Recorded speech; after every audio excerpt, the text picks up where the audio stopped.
Open Your Eyes is brought to you by the Belize Bank. Our country, your bank.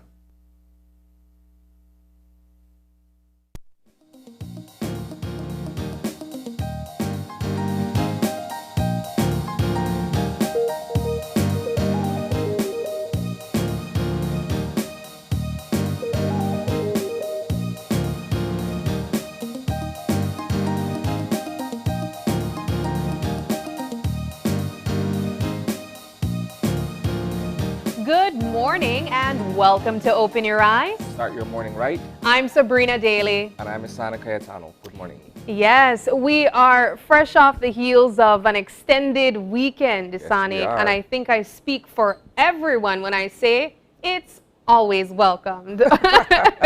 It's a bright and early Tuesday morning, and we're happy to have you here with us in your homes or in your cars, wherever you are, as you start your morning right.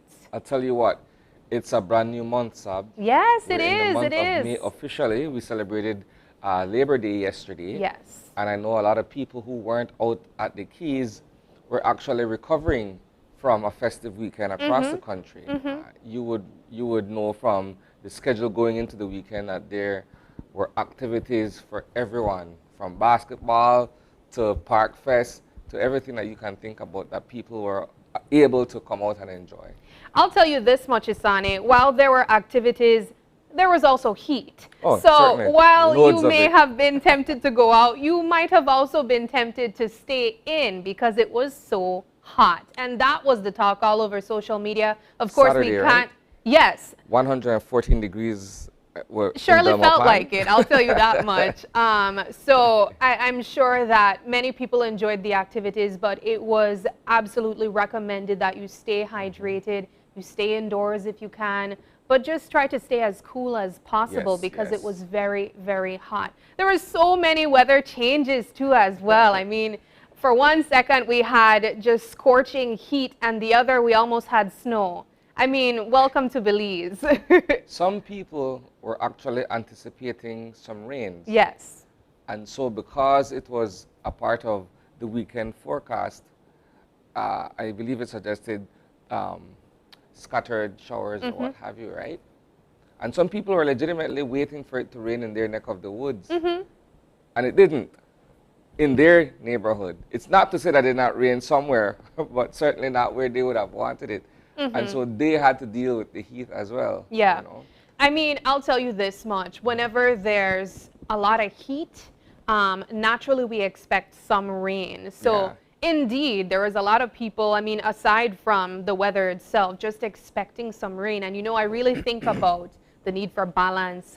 We've been talking and reporting on forest fires due to the heat and everything, but it's such a need for I guess, equilibrium, if so to speak, where you have a lot of sun, but you also need a lot of rain too. So while It's the some time people, of the year, it's a dry season, so you Well, know, there's some a time. people- There's a time for rain. Yes. It's just not right now. well, what I'm trying to say though is that while there are people that prefer the dry, it's hard not to want the rain when it gets like this. And then when it rains, you know, for an extended period of time, then we wish for it to be hot. Exactly, You know how it exactly. goes. So the need Human for nature. balance, the need for balance.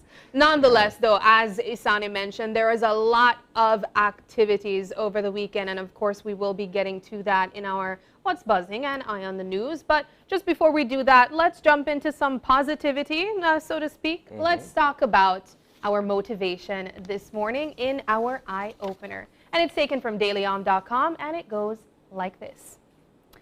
Surrender should be seen as a great strength and comes when we let go of trying to attain the impossible. Most of us were raised and live in a culture that emphasizes the ideals of independence and control. The general idea is that we are on our own and we don't need any help from anyone else. And if we are really successful, it's because we are in complete control. However, true lasting success comes only with surrender, which is the opposite of control.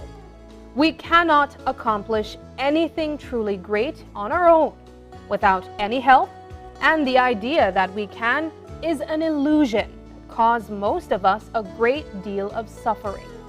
Surrender comes when we see that illusion and let go of trying to attain the impossible. Surrender can then be seen as a great strength rather than a weakness. Even small moments of surrender are powerful indicators of how different our lives could be if we would only let go. At the moment of letting go, realizing that we need to ask for help may give us a profound feeling of relief. This warm, open sensation is the essence of surrender. And if we didn't feel that, we didn't really let go.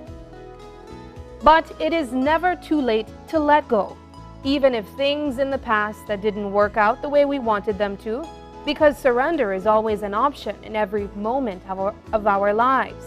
When we finally do surrender, our goals actually become possible, because the act of surrender is, in an essence, asking for the help we need. Wow, I'm somewhat conflicted. Yeah. Philosophically, perhaps the eye-opener does make that point, that surrendering is the gateway to being able to find success and being able to accept the help that comes along with traveling that path.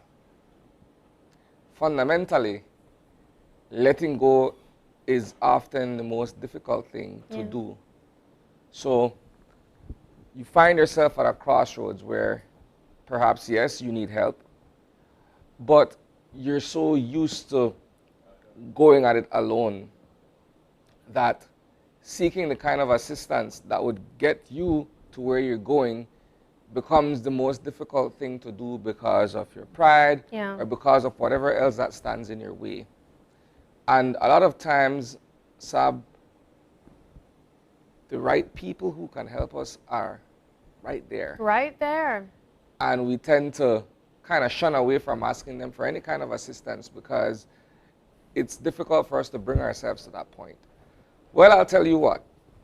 For me, I've learned that a closed mouth don't get fed. Yep. And a man is not an island. Those are cliches, but they have strong meanings, right? That you can't survive and you can't do things singularly.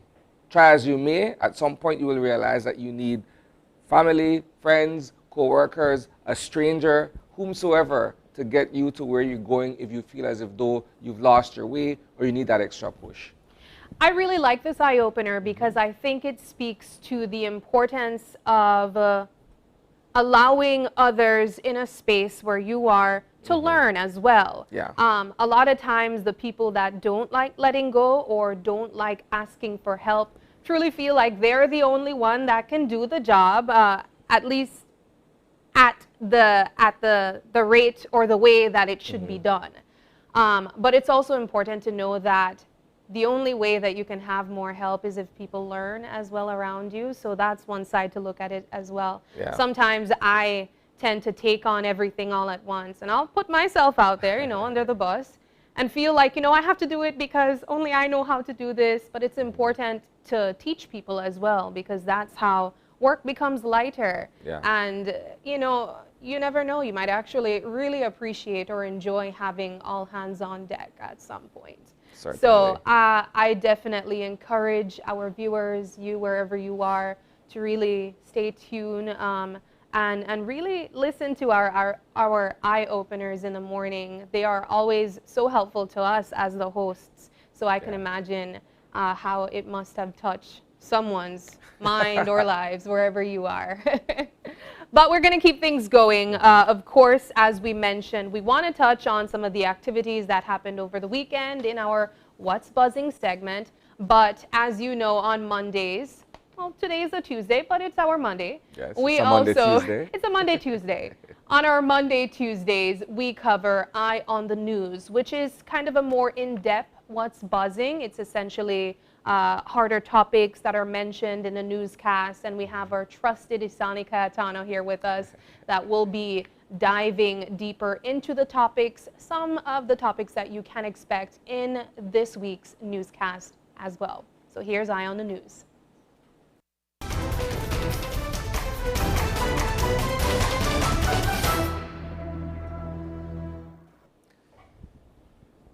Wow. So I'm still trying to recover from a great intro, by the way. There are a number of issues that I wanted to touch on this morning. Yeah. I believe the first that I want to get to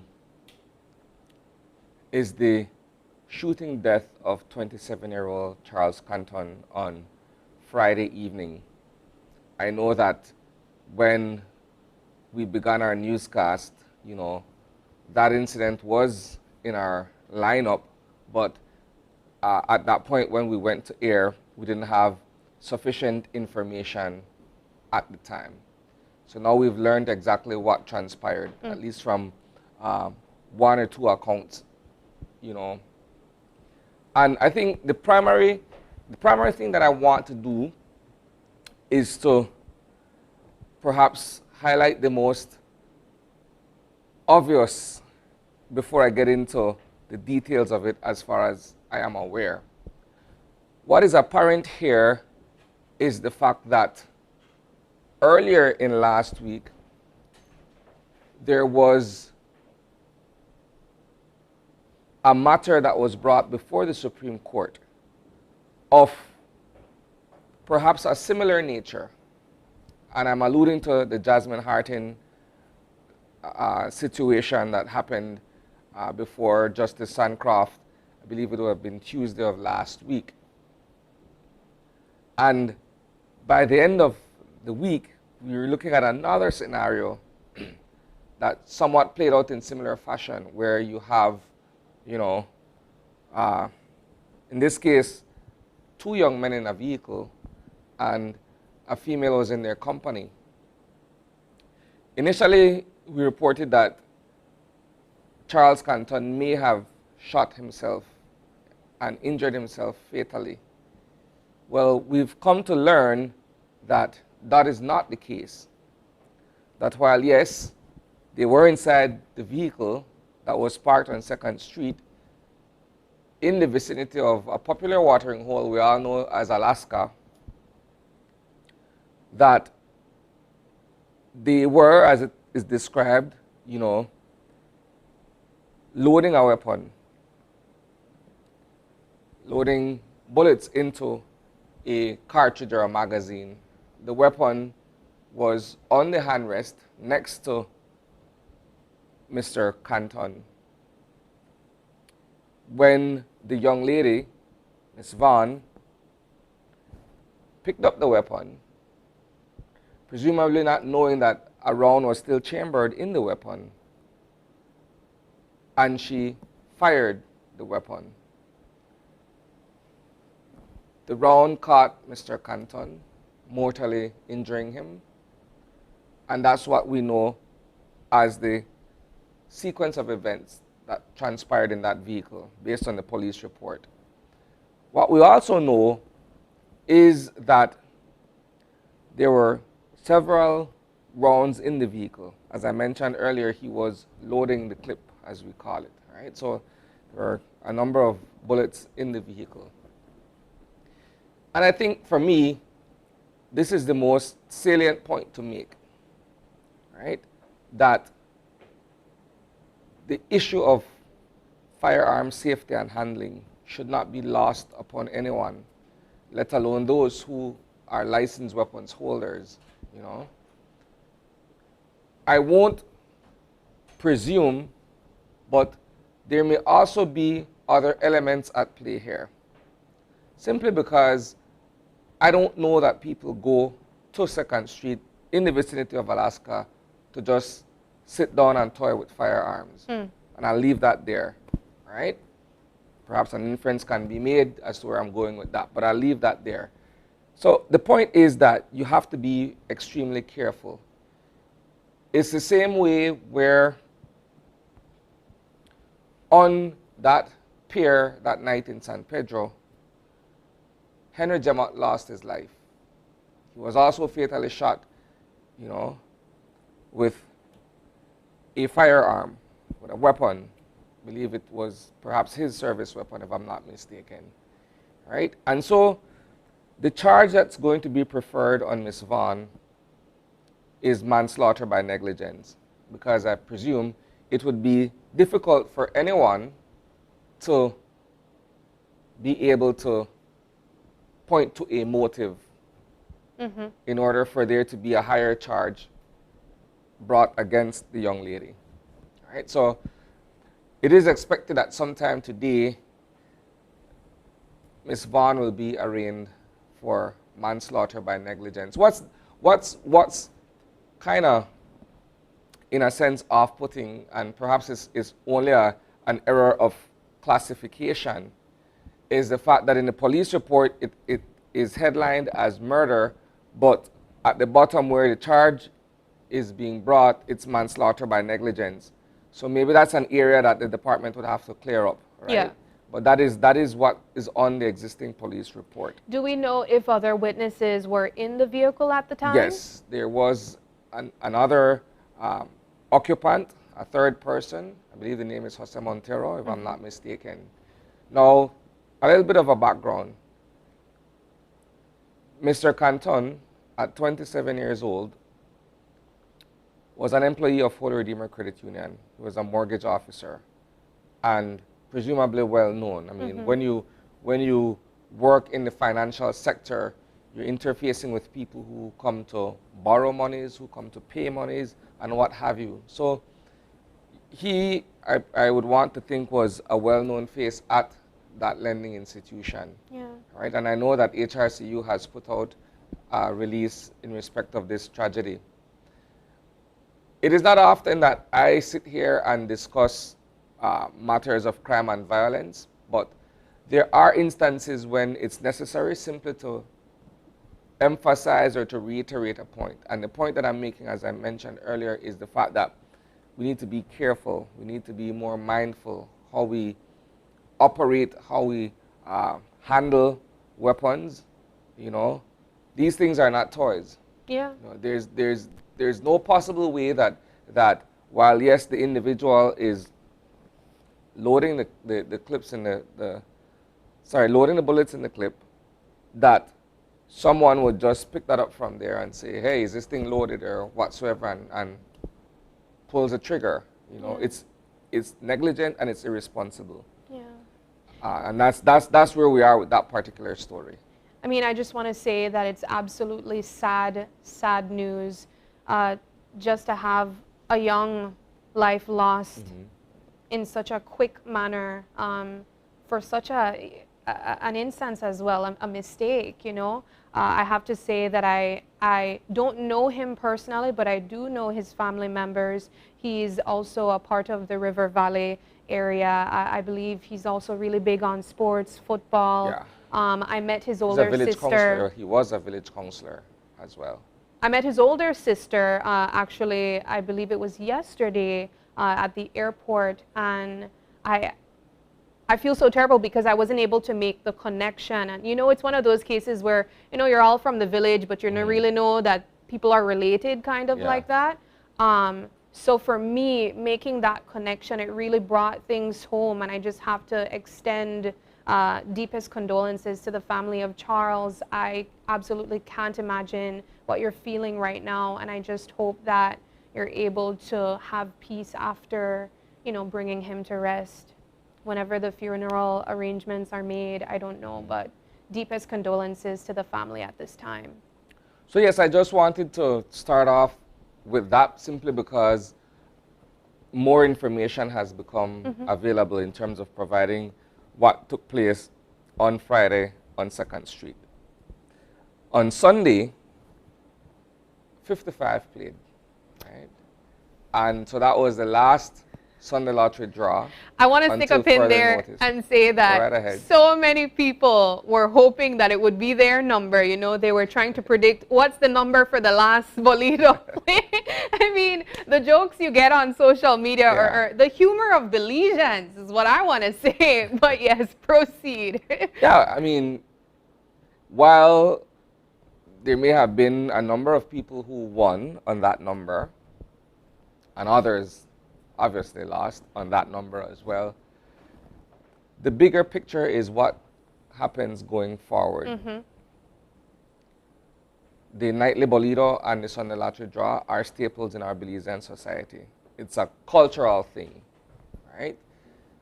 And the 2nd of May, which is today, the contract is officially being rescinded. And the games of lottery are placed on hold indefinitely until the government of Belize determines what the new regime will be, who the contract holder or contract holders will be. And of course, it is expected that there will be litigation where this is concerned. Mm-hmm. You're breaking a contract.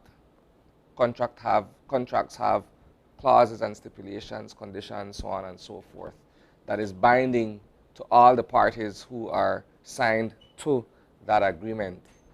And as I've mentioned last week, all indications are that a suit will be brought against the Britannia administration for having broken this agreement with Brad's Gaming Group Limited. But in the interim, Sabrina, you know, people who are already accustomed to having their long sheets of number that they buy every night or every Sunday morning before 10, you know, they are sort of hanging in the balance, right?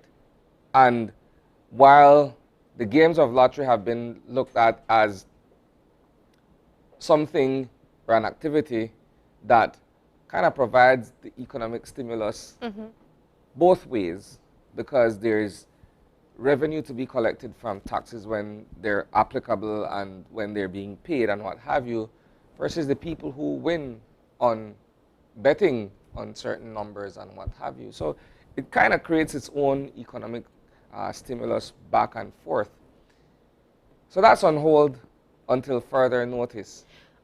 What I have to say is I really appreciated that you guys provided coverage on Friday, I believe, where we had a reporter, I believe it was Dwayne, he went out on the streets of Belize City to ask the viewers, ask you all at home, what are your views of the bolito? Of not having bolito, not being able to buy bolito for a while. Did you know? Do you buy bolito? So we were able to get some coverage of that, and I don't know if you want us to show it. Okay. Certainly. So I think it would be great for our viewers to see again what were the reactions to the public out on the streets of Belize City of this recent case with bolito being temporarily terminated, I guess we could say. The contract has been cancelled, and the playing of the games, the lottery, have been placed on hold. Yes. Until further notice. So we have that for you now. How you mean bolito if not bolito? The bolito? Listen, I know every time Brad's game minds, you know. But you do have the inspiring dreams where your loved ones come to you. And they don't come to you so here where they go on. When that loved one come and say, buy that double heart, you better buy that double heart because you can cope. Don't make me fool yourself the way. We know somehow we strive for bolito for a living. It's a bad habit, I know they say no, but that's what we know for we ban. So here we go on. When this Sunday lottery, April 30th, GOB better ready. Well, more than a holiday, Tuesday, I want me bolito. Listen, then King Tut book, all the edges eat out. You can't even get King Tut book like before. Well, everything digitized, so now maybe you could get it digitally. Point is, you grow up from your great granny, your granny, and then now move down. It's a historical thing where you can't take out. How you push something for me then take it away? That like you give me my pacifier, then you take away my pacifier. I want my chum chum. What's wrong with you? No bolito, sir. You know. Tell me why. You know, why waste my money for a chance? You know, when I could go spend that for something else. You know, buy the groceries, yeah. Right? Cool. You get me? Yeah. So you're not affected by the suspension of the bolito? Nah, I didn't even know. They'll tell me just now. Miss King, you don't bolito, you buy bolito, you participate in it? Yeah, sometimes all the time though. Yeah. Right now that is suspended, beginning May. How you feel about that? In a way I feel bad, but in a way it don't really matter me because I got used to my money, my bills they come first. Wow. Let's get your name. Tell me when you're ready, Judge. Make we get your name. Rose Gibson. Miss Gibson, you don't bolito vendor for real? Yes, every every day I buy, so that $8, $9, so that $10. So they decided to suspend Bolido beginning May. Suspend or they a whole long pan it leave it. Suspend. So you not get it no more again? Nobody is authorized to sell Bolido as of May 1st. I know that, but they now want to get back on next contract. Well, until then, there won't be any Bolido. Why? Don't know when that is going to be. Then my age not play yet. I wonder if you'll play tonight. You know, but what I'm saying is that, you know, get things together and get back with Libo leader, man. So, you buy religiously? Of course, Monday to Sunday. Well, you know, buy Saturday, because Saturday no play. Does Bolido pay off for you? Of course it does. Sometimes you win 2 times for the week, you know, and it help you and alleviate until you get that certain money, like a pensioner. So pension not go 15th ending. It come whenever Social Security give you that day. So the Libo leader every now and then chip in, do you good, it help you. All right, so that is a man in the street interview, as we call it in our broadcast language. But for some, it would seem to be a mixed bag, where you have people who are, you know, man, it's the worst thing that could happen, that you'll take it away from us for an undetermined period. And for others, well, they couldn't be bothered because they're not, you know, persons who participate in games of chance. Yeah, definitely. I mean, that's what we were talking about while the presentation was being shown. I mean, I'm sure you know people that just feel like it's a waste of money, while others really believe that they have seen their investment. We have someone on the video that said, you know, sir, I win every twice a week, and I personally don't have that luck, so I won't even try. But I'll tell you this, Sabrina. I know of people, including members of my own family, who have established themselves on the nightly Bolido draw and the Sunday lottery draw. When I say established, as in they're able to build properties, buy properties, own vehicles, whatever it is, just off that. They have that luck, you know, and not all of us do. And some people are very avid, that they go all the way, you know, like once in a while, I would perhaps, you know, go and buy a number on Sunday morning. when you get that big dream. But I'll go as far as perhaps spending $5 on a number. Yeah. But then the person in line before me or the person behind me has a long list. And they're spending like $300. I'm like, whoa, you know? And that's just the way it is. Some people are drawn to it and some people have the luck for it, and it is what it is. But again, just to reiterate, it's a cultural staple. Yeah. You know, that's part of the Belizean experience. I love that you said it is a cultural staple, because there are so many cultures that have defined the way that the Bolido system work. And when we're talking dreams, that's even that's an entirely other conversation. I mean, I'm sure our viewers at home or wherever you are would be able to understand when we say that there are people that feel, you know, if you dream a certain thing, this is a number for that dream. If you dream fish, if you dream pregnancy, if you dream wedding, what's the dream for no Bolido? What's the number for no Bolido? A sad thing for some, I'll tell you that. Is that what's double art? I don't even know, but I mean, it's an interesting conversation, and of course we will be following it. We will be finding out what we can more in our newscast up ahead. But yes, I believe the government has a plan that will be rolled out in the days ahead where this is concerned. I don't know that it would be cancelled without having some course of action that succeeds the termination of the contract with Brad's Gaming Group Limited. So, but we'll see. I mean, that is still in the offing. Right? The final thing that I wanted to touch on quickly has to do with the National Agriculture and Trade Show. I mean, it was a big weekend across the board for businesses in the commercial sector and businesses in the agro-productive sector. And while some may argue that there is less agriculture and more commercial, well, people travel to Belmopan nonetheless to be able to participate in all the activities taking place there. And I have not been able to follow up enough to say that perhaps there were record attendance this year versus other years. But Yeah. in terms of the buzz and the chatter, I know that quite a lot of people, notwithstanding the heat, traveled to Belmopan on Saturday and Sunday. For sure, I mean, regardless of the heat, Isani, they'll go for the steals, for the deals. Yeah, toilet paper and credit. The toilet paper, the credit. You would know. We had some guests on the show. I believe Digi was here on the show talking about what you can expect at agriculture show. We also had Smart. We also had National Bank of Belize. So you go to these events essentially to get deals, and you endure the heat for it, but you win in the interim. So I believe that too provides economic stimulus. Yeah. For farmers, for small business owners who come out to display their products and what have you. And it's a way of sort of measuring your market for some of the small businesses, because they're able to see and understand the supply and demand that comes along with participating in this kind of mass event. Yeah. Right? So we'll get the numbers a bit later on, I believe. If I'm not mistaken, a colleague of mine was out on the showgrounds over the weekend and will be providing a full report later this evening. Yeah.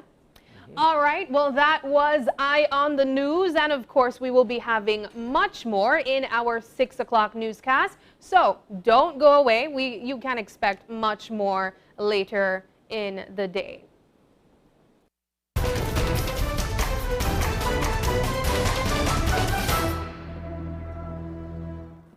All right, moving things along, we will be getting a weather update. And I want to ask you guys, let us know in the comments, were you one of the people that saw hail this weekend? I will say I personally have never seen hail, but, and I don't know if that's something that you want to wish for either, but we'll be hearing more from our weather report and asking maybe those questions right now. We have forecaster Francisca Wellington on the line.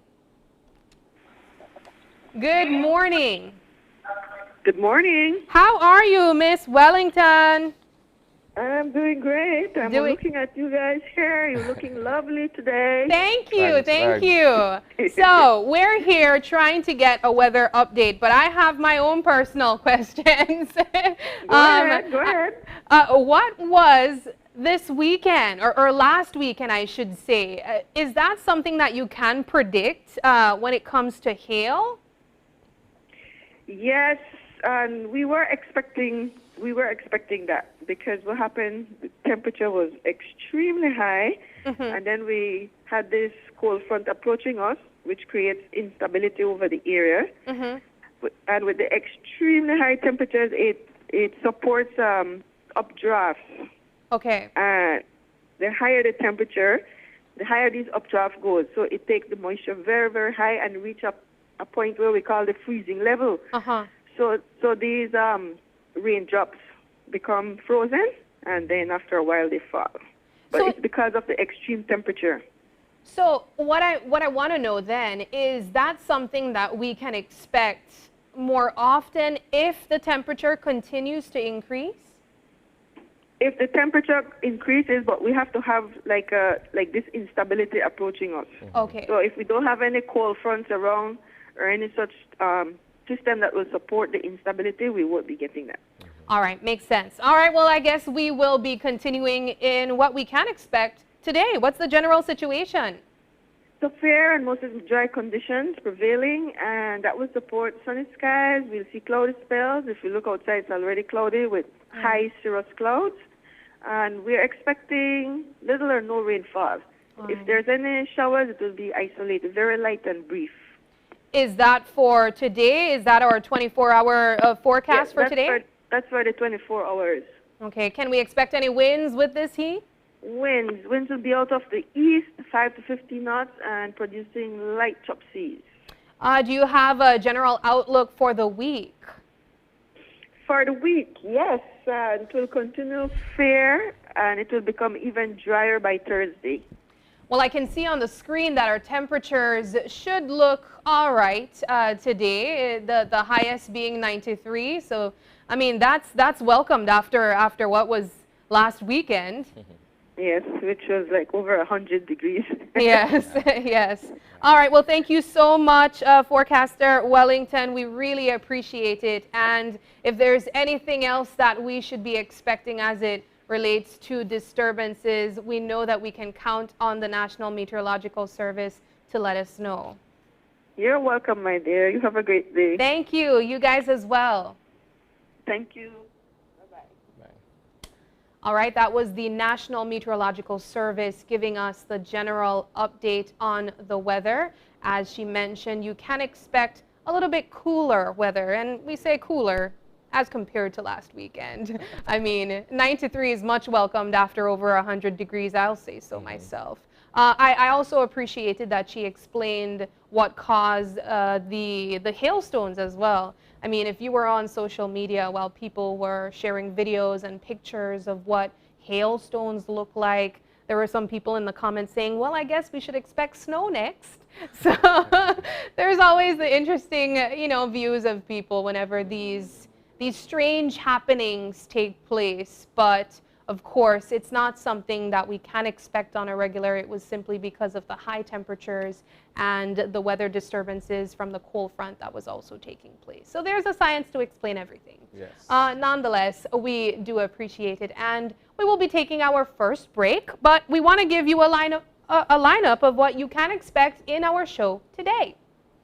So our first segment this morning will be joined by representatives of CARICOM, and they will be here to speak with us about the CSME, the CARICOM Single Market and Economy. Yes, and in our second segment and our final segment, I want to touch on one of the guests that we had last week, Vicky Samos. She is a lupus patient. Her kidney was also compromised because of this sickness. It's an incurable disease. And it's so important for us to be having the conversation of lupus right now because a lot of people really don't know what it is. I personally, I did a bright side on Vicky Samos and her parents last week. And of course, I had to do my own research on what lupus is because it's not a regular disease that you hear of. It's not one of the cancers, but it seemed to have such a strong impact on the body, just like those other big diseases. So we will be joined by the Lupus Association to speak to us about lupus, to answer all of our questions so we are able to learn more about this disease, how you can understand what it is and what to expect, and I guess what follows after. All right, we'll be taking our first break, and when we come back, we'll be joined by representatives of CARICOM.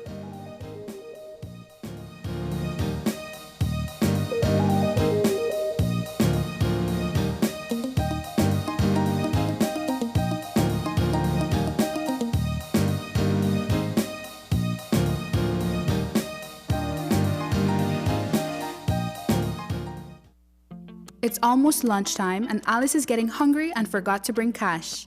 She remembers that eCash now has a geolocation feature in which she can easily view the eCash merchants near her, especially restaurants.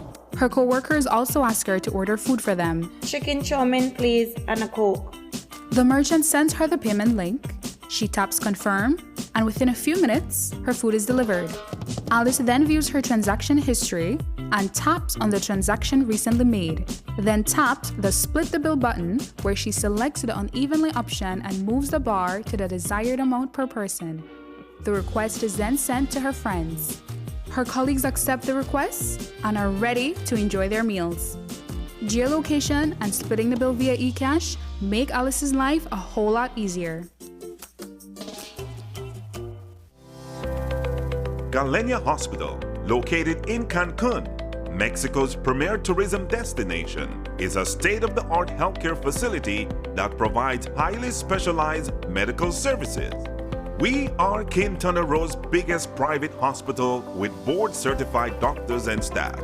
Some of our services include cath lab, adult intensive care unit, neonatal intensive care unit, emergency rooms, operating theaters, ambulance services, and more. We are a medically accredited hospital by JCI. Accreditation Canada International, and General Health Council, providing extraordinary care in every specialty, from our cardiology department to our neurology center. We are focused on treating the entire person, body, mind, and spirit. Contact us at medicaltourism@hospitalgalenia.com or visit our website at www.hospitalgalenia.com. Come to Galenia Hospital in Cancun for a truly personal medical care experience.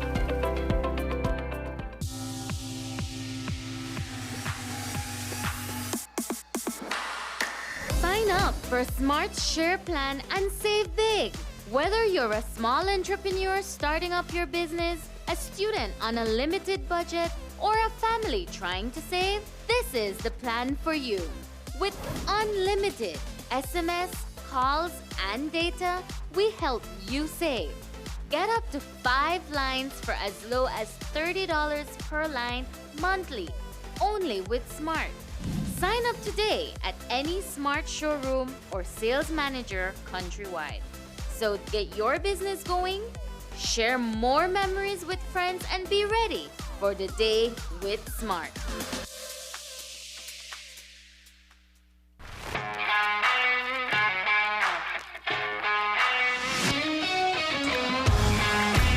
Messi! Off goal! What a goal from Leo Messi! What an incredible strike from Leo Messi!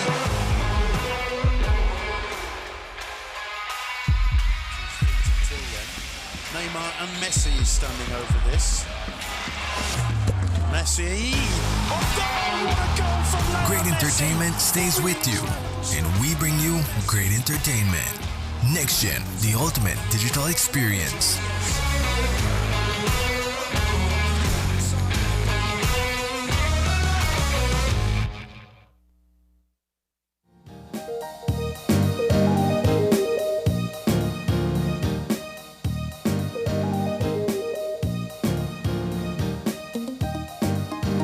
And welcome back. We have been joined in studio this morning by trade economist Teresa Gideon, and she is the CSME focal point. Good morning, Ms. Gideon. Good morning. Good morning. So we're going to discuss CARICOM and, of course, the Single Market and Economy Framework. First of all, we need to know what it is. For our audience who may not be aware of this existing system, if I could describe it as such, what is it and how does it benefit us as people within this region? That's a big question. So CARICOM is an integration movement, and it includes 20 countries, 15 member states, and 20 associate members. Today, I'm here because this year marks the 50th anniversary of CARICOM. And so on the 4th of July, 1973, countries, the first 4 countries, Barbados, Trinidad, Guyana, Jamaica, decided to start this integration movement. And as you may know, it was not the first attempt. There were 2 previous attempts that were not as successful. And so they said, let's give it a try. And so far, it has been working. And throughout the years, we have been looking at ways how we can help each other. And one of the benefits of this integration movement has been the ability to speak as one voice. And that has been in our favor to speak on numerous issues beyond just economic integration, but politics, security, human and social development, and foreign policy coordination, which are pillars of CARICOM. So it is within this framework that we hope that we have been helping each other. And one of the biggest benefits is the movement of people and the movement of goods. And so CARICOM is the big umbrella, and within CARICOM there is the CSME, which focuses on one of the pillars, economic integration, under CARICOM. So that's what the Ministry of Foreign Affairs and Foreign Trade looks at, that particular pillar. So that's my responsibility. That's a very thorough explanation, which lays the foundation for the other questions that we have in this discussion. So, CSME, in terms of the movement of people, because I believe that does fall within the framework as well, and of course, produce, services, goods and services. Trade, yeah. Trade. How long has this been in effect? Okay, sorry, let me frame my question properly. How long has CSME been in effect within the CARICOM umbrella? Okay, question. So in 2001, the Treaty of Chaguaramas, that was the foundation for the region, revised itself. It was revised, and in 2006, Belize was one of the first 6 countries to sign on to it. And when we signed on to it, we decided that we'd be looking at 5 regimes or 5 areas. We'd be looking at businesses, establishing a business, movement of goods, movement of people, which we call skills as well, services, and capital. And the data has shown so far that the trade in goods has been the most successful. Yeah. We've benefited immensely from the trade in CARICOM. In fact, second to the EU, we have a surplus, which is not normally the case when we're looking at our different trading partners. And so we have the ability to capitalize even more in CARICOM in that area. And we have been doing well with the movement of people. A lot of CARICOM nationals come to Belize to make Belize their home. It's estimated about 300 to 400 CARICOM nationals live here. So it's an area that we can improve on so that they have access not only for themselves but their families, but it has been a successful one so far. That's what I wanted to ask you, because we recognize, I believe as Belizeans, we recognize ourselves as a part of CARICOM, but I'm not sure if we take advantage of the fact that we're able to migrate, so to speak, in other CARICOM countries and make a life there as well. Do you believe so? I agree. We don't know about the opportunities, and that's why we do CARICOM Week, to promote CARICOM, to bring about awareness, because we want to say, as a grouping, there are opportunities not only in Belize, but in the other 14 member states.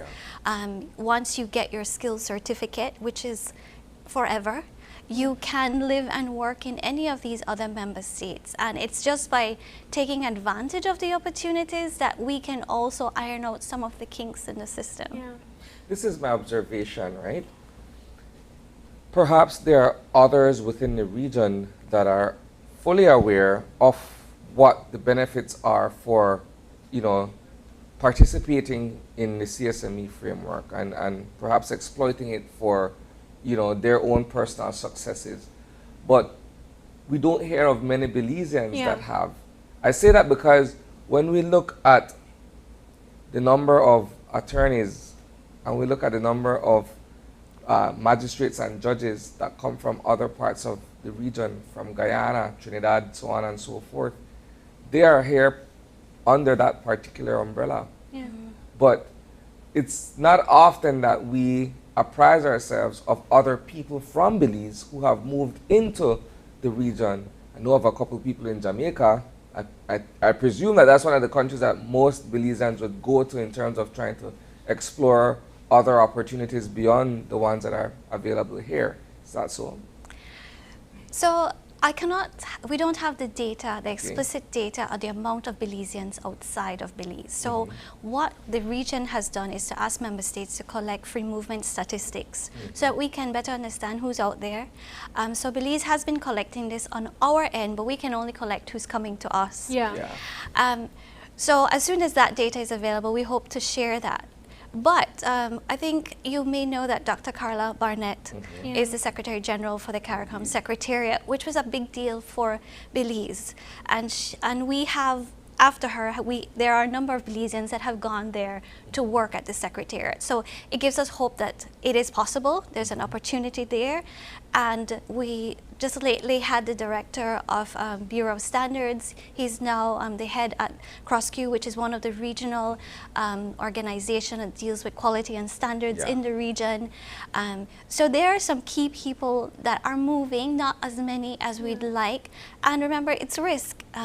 Many people want to know that when they pick their lives up from here and move to another country, and with all the benefits that they had here as well. So that's what we're working on.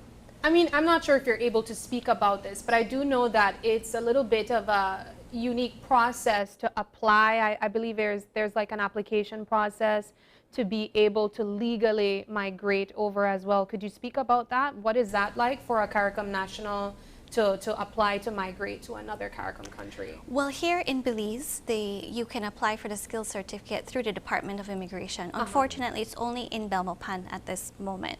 So you fill out a form and you submit your relevant documents, your passport bio page, your pictures, and whatever other relevant documents, particularly your degree, because it's a skills certificate. Once we process that, then you are issued your certificate, and you can use that upon arrival in a member state. When you get your automatic 6 months, within those 6 months you can go to the immigration department there or the labor department, because each member state has a different entity responsible for the movement of persons, and they will verify with whichever member state that issued the skills certificate. So if Belize issued it, they would contact the Ministry of Foreign Affairs and Foreign Trade, and we'd verify that it was issued in collaboration with immigration. And once it's verified, you're good to go. Is it a lengthy process? Each member state has a different process. Okay. The attempt is to make it as short as possible. It can be as a month to maybe a little longer, but it all depends on the member state you're in and if you have all the documents ready. So we can't quantify the number of Belizeans that are in other member states, but we're able to perhaps have an idea of how many others are in Belize from other parts of the region. How have they been able to integrate in our Belizean society? Well, I cannot tell you how they have been able to integrate. They would have to tell you themselves their stories. And you know, with every time you move, there are going to be good and bad experiences. Collectively at my ministry at Immigration, we try to make the experience as good as possible.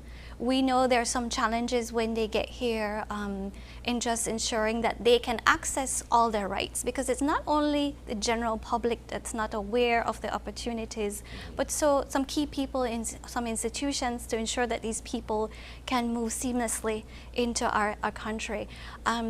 So far, the few that I have encountered, for more or less they have settled in well. It has been a good experience for them. My job is also to hear the complaints. And so it's not to amplify the complaints, but to ensure that we know how to make the system work better for them. But, okay, perhaps I should be a bit more specific where I'm going with the question. When these people apply, similar to when Belizeans apply to go to another country within the CARICOM region, when these people apply, is there sort of an indication from them what their skill sets are, or what they'd be coming to Belize for, or something that gives you an idea more or less what line of work they'd be seeking or what have you? Yes, when you apply for a skill certificate, you have to indicate your skill. Now, you don't necessarily have to work in that skill area when you arrive. So if you have a bachelor's in environmental studies, when you arrive in Belize and you get an offer from Channel 5, you can work at Channel 5. The skill certificate is just to ensure that you have the skill sets approved by the region to move. How about this? For instance, I have family members in Jamaica. Am I able to migrate there without a job to live with my family there, to, I guess, in the future seek other opportunities there? So you can go to Jamaica, you'll get your 6 months upon arrival, but your primary beneficiary, whoever that may be, your mom, your dad, would have to indicate that you are a dependent of theirs. Okay. So if you are a non-Jamaican and you are a child of your Jamaican mother, then they would have to show that you are a dependent coming there. You would not, if they are a Jamaican, they don't need a skill certificate to be there. Now, if you want to live and work there, you would need one, but if you don't want to get a skill certificate, you go through the normal immigration process. Okay. Here's a question that I have, and I believe it's the elephant in the room. I'm not certain if you'd be the right person to speak on these matters.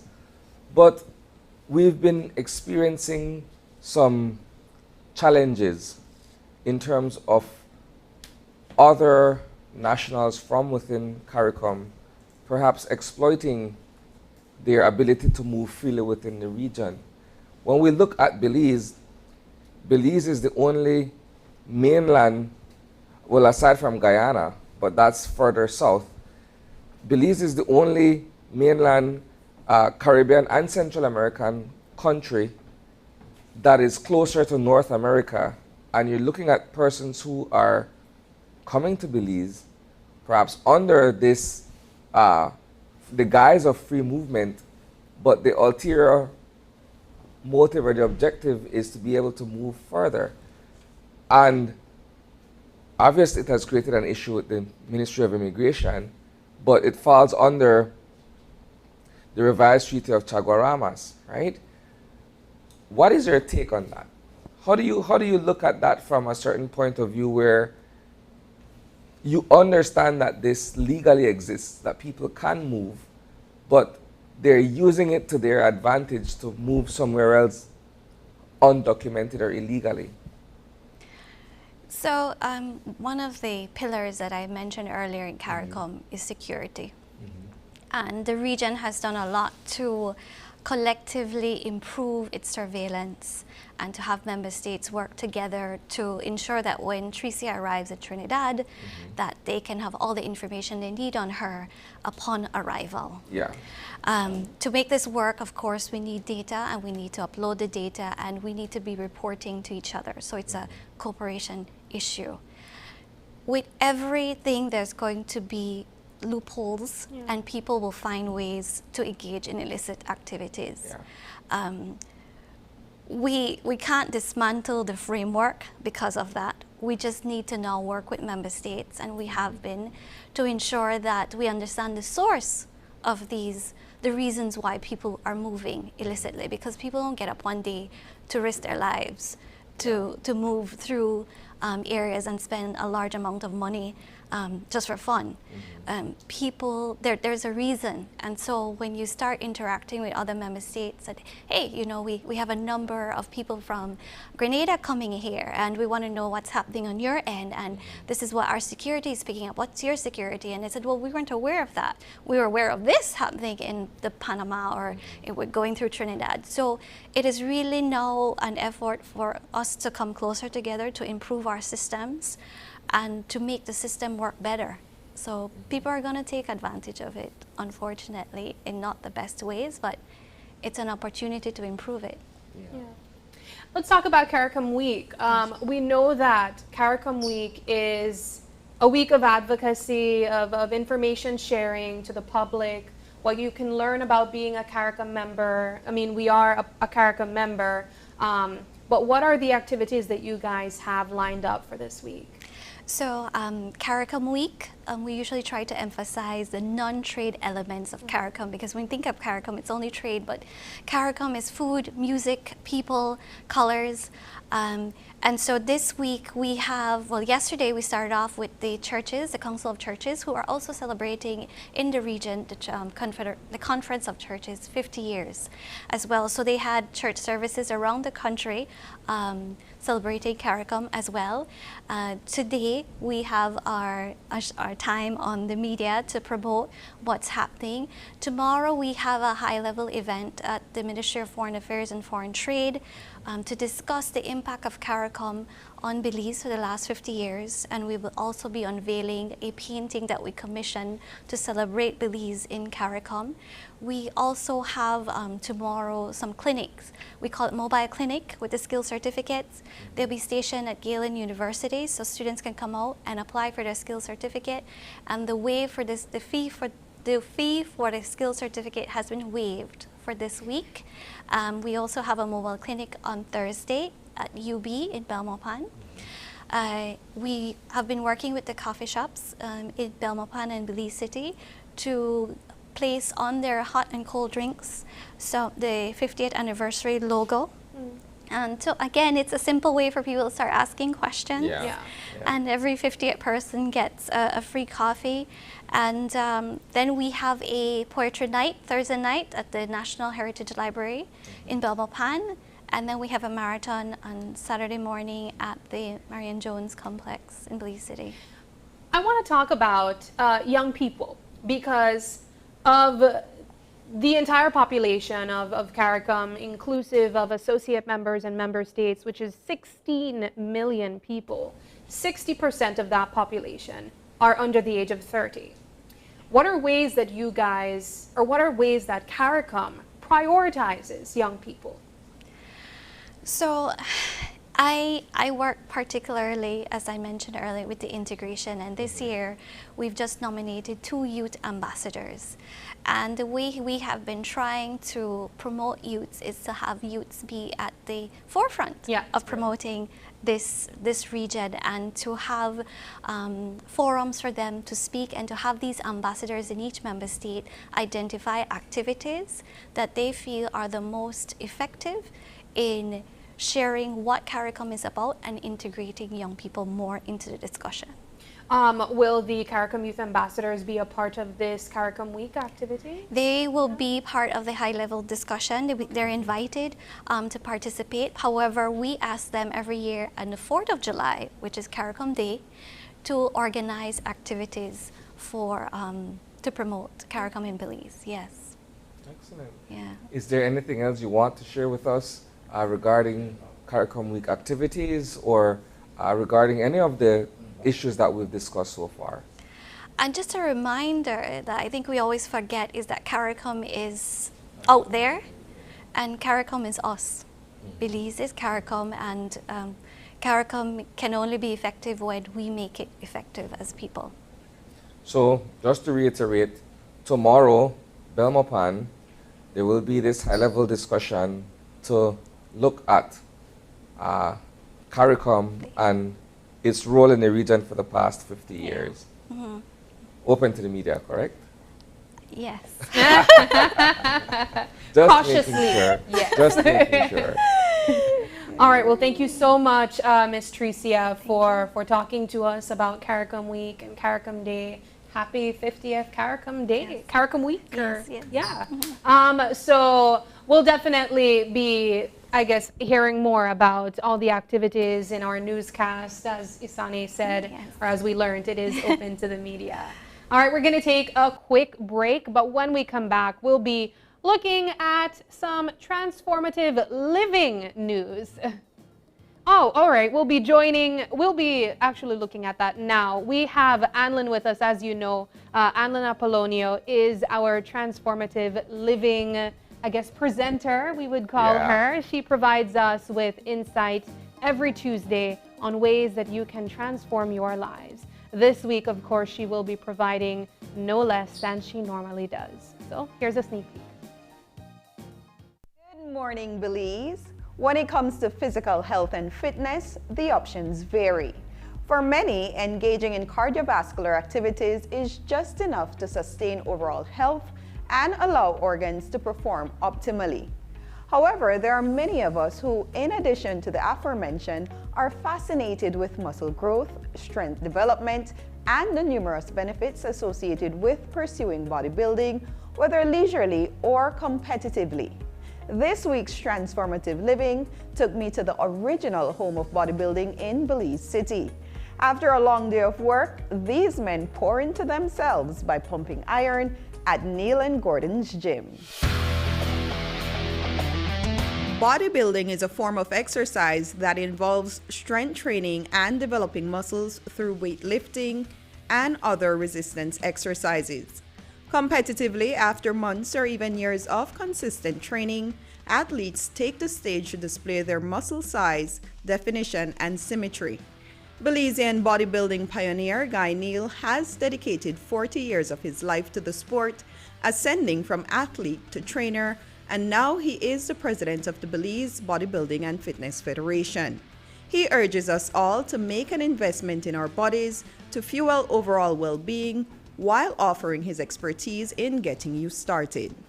Bodybuilding or working out is an investment in your body. The result of that is I would want to say long life. I would say aging gracefully, because it takes care of your appearance and your well-being. I like to see people work out. I like to help people to work out and achieve their goal like I did with mine. I mean, competitively, apart from for me now, it's my lifestyle. It's now to maintain what I have so long as I can do it. And that's the beauty of the sports. It really keeps you intact mentally. And like I said before, physically. And these are some of the things I want to continue to pass on to the younger generation or to other people. Competitive bodybuilder Abu Sisse has competed locally, regionally, and internationally. He asserts that these experiences have allowed him to return to the drawing board and work on his weaknesses. Abroad, it's totally different. The experience actually is a great one because you see different athletes from different countries, and then with that, you get that more drive when you come back home to work on your weak point. Everybody different. Everybody be different is that you have some people, like their muscle mature quick, and some people it takes long for their muscle to get that maturity look. You understand? So what you will do is that you come back to your drawing board and see the science behind bodybuilding, because bodybuilding is actually the science behind it. In terms of your dieting, what you consume, and the type of workout you put in, you understand, for have that convincing look and that symmetrical look for the judges. Though the primary goal of bodybuilding is to achieve a muscular and aesthetically pleasing physique, Christopher Carter, who was introduced to this sport by five-time Mr. Belize Rigoveos, describes bodybuilding as a lifesaver, a networking opportunity, and a confidence booster. Bodybuilding, too, for me, is like not only a way of life, but it's a source of how you can actually network. So it helps you to, like, if you have social skills or you have any things like that, it helps you for, like, bring that out. It helps you for, like, come out of your leash shell after a while. You start to feel yourself after you start working out. So it actually brings confidence in your people, and I thankful for that. Essentially, delving into the world of bodybuilding requires commitment, discipline, and sheer willpower both in and out of the gym. These men contend that this investment in yourself is entirely worth it, as its benefits are far-reaching and will ultimately improve the quality of your life. Well, you sleep good, you're focused, you're not like off. If you feel a little off, as you come in here, your mind gets back, you get focused again, And then the nutrition part of it too, right? Because remember, if you're in here, you have to be eating the right foods, because you're not going to have any gains. You're going to be in here pumping, and looking the same way every day. That's not what you want. You want to at least some type of improvements. That's why I advise anybody who comes to the gym to get a measurement, the before and the after, and track your progress, track your nutrient intake, protein, carbohydrates. You don't need to be taking all these extra supplements and things like that, because they're just tearing up your body. Believe you have enough food that you can just go to the market cheap and buy it, and boom, you fix your body over, and water down. Remember, water is the most important thing, especially in the tropics. It's hot. You need a lot of water, Yeah, and that's it. That's basically it. Train hard. You're going to look good. You're going to see the benefits. But you can't come in here 1 time a week, 2 times a week and say that you're training and you do work out. It doesn't work like that. Minimum 3 days, an hour, hour and a half. Minimum. Take it out. Other than that, I would say that maybe it's for somebody who's either can't handle it or something like that, But still, anything is better than nothing, right? Don't mind, right? 1 day a week is still better than nothing. But you need more than that to actually see some extra progress. It's worth it. At the end of the day, worth it because you feel good, you get sound sleep at night, you don't feel stuffed, you understand, because sometimes a lot of eating different food, oily food, like high carbohydrate food, you understand, sometimes when you go to bed at night, you don't get a restful night. Find a gym, do some type of physical activity, because as we age, the arteries get clogged up because of the food we eat. It's not like in the old days when you can see your auntie reaching 80 and still has 200 and something pounds. She won't reach that age in this type of environment now. The more she reaches about 50, 60 and she'll be down or he'll be down. You know, so you have to try and exercise no matter your age. You need to exercise. You know, you need to do something to your body or something to help your body out, because a child, you know, a child is always energetic, always running about. They don't have high class, they don't have none of that stuff unless they're born inherited or something like that, you know, genetically. Otherwise, because they move around, they're always moving and moving and moving. You know, that's the same thing as we slow down, but we have to keep moving and moving and doing some physical activity. You have to stress the body out so that it can produce the hormones that you need. Now, if you don't stress it out, you're going to be a couch potato. You know, none is going to happen for you, but just a slow, you know, you're slowly going in. Yeah, like a vehicle, you're slowly going in. You're parked there, you're slowly going in. You have to exercise. Just get in here one day and just do it and see how you feel after that. If you don't feel totally exhausted, then you go to your bed, you wake up the next morning and you say, hey, yo, you're falling in love with it, because at the end of the day, there's nothing else more than the health. Without discipline and commitment, you don't make it. You have to have 110% when it comes to this lifestyle. It literally is 110%. What you put in is what you're gonna get out. So it's not something that you could say, like, you know, I wanna do this for like, get one summer body or one Easter body or something like that, because that not really, you know, exists unless you put in the work consistently.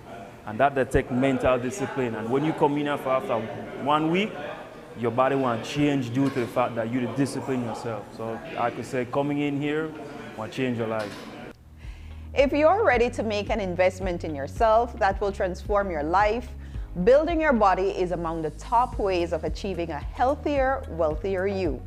Not only will you watch your body change right before your eyes, but also experience a renewal of the mind as you commit to taking time for yourself. Though currently a male-dominated sport in Belize, women are invited to take up the challenge of discipline and commitment.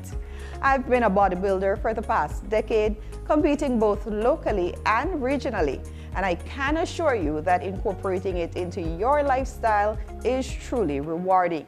To get started on your journey, you can go to your nearest gym and seek guidance from the Belize Bodybuilding and Fitness Federation. Tune in next Tuesday for another Transformative Living. I'm Annalyn Apolonio. Have a great day, Belize.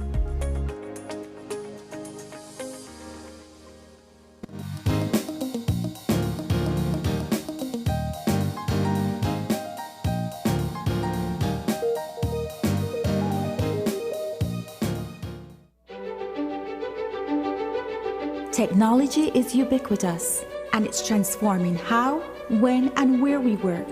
Fulltech Systems is placing award-winning devices in the hands of information workers, allowing them to work without compromise in a world without wires, to innovate, create, and to maximize productivity anytime, anywhere.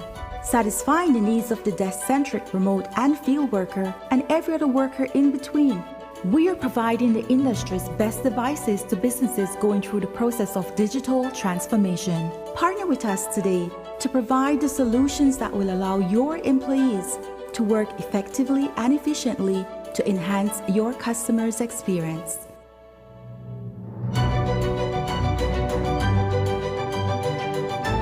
Fulltech Systems, your technology center, where you'll come for the price, but stay for the service. From now on, when you visit Uno, you will experience an A+ power in all fuels. Dynamax has evolved into Dynamax Plus. The new formula with the ultimate technology and additives provides an A+ power and A+ performance. Dynamax Plus, available in diesel, regular and premium. Try it today and reach further. Uno, a different energy. Are you looking for low-cost television advertising? Have we got a deal for you? Advertise on Channel 5's Daily Classifieds. Channel 5's Daily Classifieds is one of the most effective methods for introducing yourself and your business to the community. Use our Daily Classifieds to recruit employees, promote specials, promote your products or services, promote a business opportunity, increase traffic to your website and advertise items you have for sale. Let us help you to save valuable time and money. Call us today at 280-0013 or visit us at our offices on Coney Drive to discuss how we can help your business grow affordably. Channel 5's Daily Classifieds. Advertise today.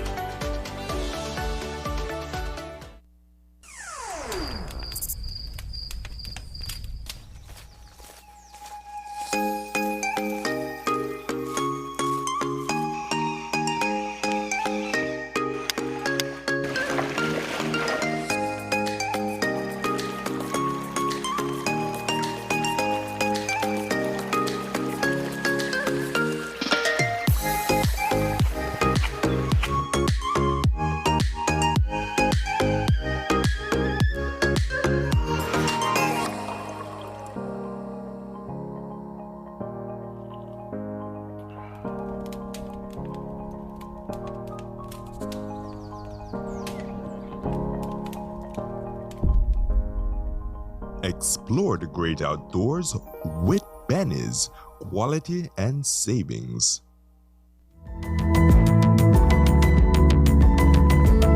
Smart introduces Real Unlimited Postpaid Plans, providing customers with unlimited talk, unlimited text, and unlimited data.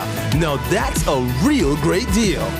With Smart Plus, Share 1 and 2, and Enterprise 1 and 2 plans, you can talk as much as you want, text as much as you want, and for the first time ever in Belize, you can enjoy unlimited data with your postpaid plan.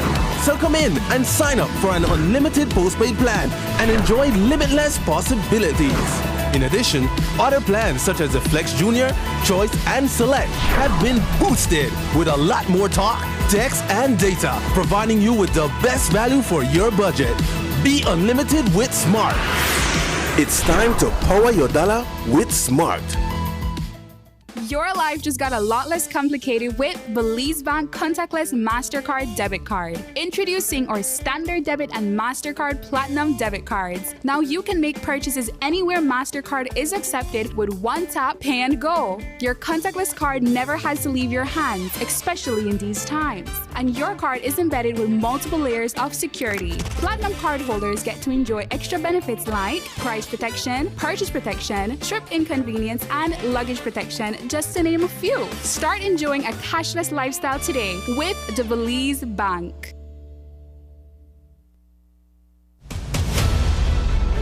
Dwayne Moody, Isani Cayetano, Marian Ali, Paul Lopez. Your News 5 Belize teams do whatever it takes. Go wherever they need to go, so you can catch the story wherever you are, whenever you want, on whatever device. Channel 5 Belize on television, Facebook, Instagram, and YouTube. Because news is now everywhere, all the time. And so are we.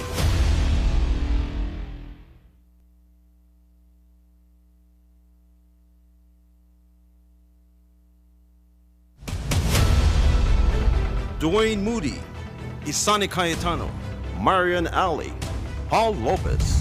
Your News 5 Belize teams do whatever it takes. Go wherever they need to go, so you can catch the story wherever you are, whenever you want, on whatever device. Channel 5 Belize on television, Facebook, Instagram, and YouTube. Because news is now everywhere, all the time. And so are we. Whether you're at home, on the road, at work, or at school, if you see news happening or suspect that something might be up, call or text the Channel 5 News Belize tip line at 672-5555. You don't have to give us your name, just give us the tip. That's 672-5555. Call or text us so we can check it out.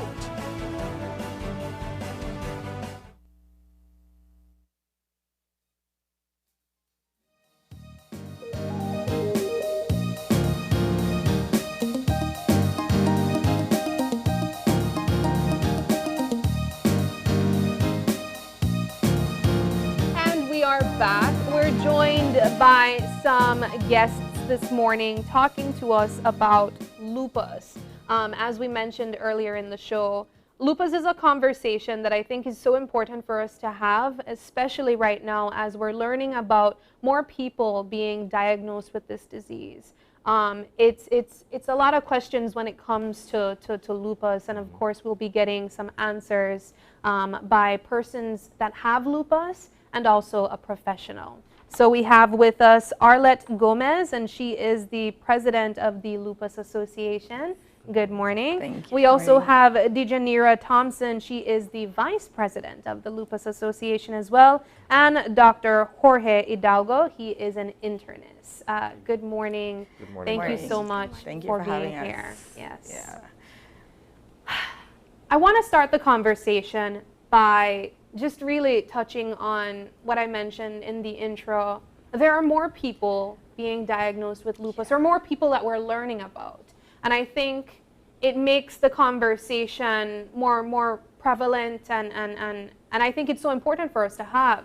We had on the show last week Vicky Samos. Yes. She is 14 years old, a second former in high school. And we also learned that her kidney is also compromised because of this disease. And truly, it's such a sad story. I mean, she by all accounts, should be living the life of a teenager. Yeah. But, you know, we had interviews with her at the dialysis unit at KHMH. And I'm sure there are even more grim stories of persons that are battling lupus. Could we start with what is lupus? I think Doc should take that one. Thank you for having us this morning. And then lupus is we call it an autoimmune disorder. And then just to put it in a simple words, our immune system is the police in our body. And that what happens when we have an autoimmune disorder is that for some reason the police in these particular areas of the body start to fight each other and create something that we call it antibodies. And that is lupus. The only thing with, we have several autoimmune disorders, but lupus in particular have an important characteristic that can affect any organ of our body. That's why it's called systemic erythematous lupus, because any organ can be affected. Each person, of course, it will have the condition in a different way. Some others in a very aggressive manner, and some others in a different way. And other important characteristic is that most of the times affects women in a relation of 10 women for a man. That is the relationship. It's More women. Common, right? More women than a man. And of course lately, because of they are very vocal and trying to communicate to people, then more people are coming to say, hey, I have those symptoms that they are describing me, and then it's easy, and then I want to have some and run some tests to see if I'm also dealing with lupus, no? Do you guys understand why it affects more women than men? It's not. There are many things in terms of what causes lupus, the origin of lupus, that we still not understand. Of course, more and more we are investigating, and of course there are more new medications, but the understanding of lupus is not totally comprehended. Yeah. So you women are both living with lupus and advocating for lupus awareness. Yeah. Let's get your experience, Arlette, as someone who's dealing with this disease. Yeah, for me, I was sick for 2 years, and they couldn't tell me what was wrong with me. I had 4 surgeries, and they couldn't tell me what was wrong with me. And then this gentleman saved my life. Dr. Hidalgo was able to diagnose me that I have lupus, but for 2 years, I didn't know what was wrong with me. And then when I was told that I have lupus, my first reaction was, what is that? Yeah. And I can't have that, you know? And so I was basically living in denial. I was like, no, I'm good. I don't have this. When I started to read up what it was, I said, I don't have that. And then when I realized that something is really wrong, take this medication, And I started to take the medication, so many different side effects and different emotions and all of that came with that too. So that was an added thing to all the pain and everything that I was going through. But once I got myself in the mind frame that you have this thing, you're going to be living with it for the rest of your life, and I have to find a way for other people to know what is this we're going through, because somebody might have been going through the exact same thing that I was and didn't know that they had lupus. And so I joined the organization, and we started to advocate for lupus. I think for us, lately, for most of the time, you have Lupus Awareness Month in the month of May, and then we're kicking up, and then for the next 11 months you go dormant. But we're trying to change that narrative now, and we're going to try to push through for the entire year. Everything that we do is voluntary, so it does take a toll on us because we're always so fatigued. But most of us have learned how to do a little bit of mind over matter and push through to make sure that we get the information out. It's all about creating awareness and education so that people can understand what we're going through, because not because you don't see it means it doesn't exist. Is it, I mean, yeah. I love that you said not because you don't see it does not mean that it does not exist. Right. Because it seems like lupus is what you'd consider a silent killer, something kind of like what we would associate diabetes to be. Is it something that you don't detect it until it's more severe? We call it the gray simulator. That's we call it lupus, because lupus can essentially simulate any kind of condition. Yeah. There are patients that, as in other conditions, that essentially that we say it present like in the book. Yeah. But there are some other, and most of the cases are very challenged to diagnose, because the symptoms, the presentations are completely different and very difficult to pinpoint, okay, this is lupus. Yeah. We normally say, okay, and if you go to the internet, they will say, okay, we have the butterfly rash, pain in the joints, skin symptoms, rashes. Oh, that is lupus. Yeah. But there are other patients that they present completely different and are very challenged to make the diagnosis. Let's get your experience, Dijani. Well, my experience is a lot like Vicky's. I was diagnosed at 14. I was also in high school. As Ms. Arlette said, when I heard I was positive, I didn't know what it was, so I was like, oh, okay. My dad is diabetic, so I said, okay, well, he looks fine. Yeah. I just went about my day, and I think I gave Dr. Hidalgo a lot of headaches because I didn't follow orders. But I was lucky, because for a lot of people, it takes years to diagnose. My aunt is a doctor, well, was a doctor, she's retired now, and she noticed the butterfly rash on my face. And I just figured, okay, it's acne, it's the sun, I'm a teenager, PE. We did a biopsy, we did the blood results, and it came back positive. I've been through probably most of it. Kidney, I mean, not as bad as Vicky. Liver, I was in a coma in 2015. I have Dr. Hidalgo to thank for that as well. But a lot of it has to do with what Ms. Arlette and Dr. Hidalgo says. It has to do with making sure you have that support. Yeah. That is what got me through it, the support and the mental health that you need to have. Because if you're rejecting it in your head, your body will automatically reject and not want to fight. Yeah. So I empathize with Vicky. I actually am in communication with her because I remember how scary it is, and I have to give big kudos to Mr. Diego and his wife.